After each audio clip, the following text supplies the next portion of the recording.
ছিলেন বলে সেই সুবাদে এখানে মন্দির আছে, না তো মন্দির থাকতো না। না, প্রথম জীবনের নাম ছিলেন সুদর্শন নারায়ণ মিশ্র, পিতার নাম দর্প নারায়ণ মিশ্র, সাউথ ইন্ডিয়ান।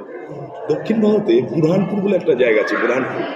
এই বুরহানপুরে এক ব্রাহ্মণ পরিবারে তার জন্ম হয়।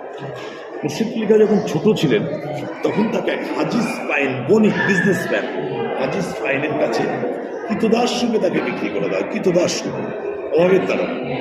হাজি সাহেব তাকে ইসলাম ধর্মে দীক্ষিত করেন এবং মুসলমান ঘরে জন্মগ্রহণ করলেও তাকে মুসলমানই দেয়, আছে মুসলমানদের মধ্যে মুসলমানই দেয়।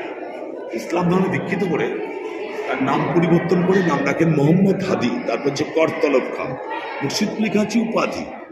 তখন দিল্লির সম্রাট ছিল অরঙ্গজেব, এখানে ছিল বর্গী ডাকাতের উৎপাত, আর মারাঠিদের বর্গী বলা হতো। বর্গীদের সরকার ছিল ভাস্কর পণ্ডিত। অরঙ্গজেব দিল্লি থেকে বসে এখানে কর আদায় করতে পারতেন, টাকা আদায় করে।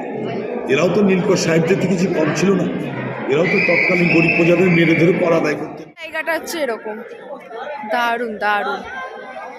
এখানে নবাব মুর্শিদ কুলি খাঁর সমাধির ওপর আছে, সমাধির ওপর মানুষ হেঁটে যাচ্ছে, দারুণ।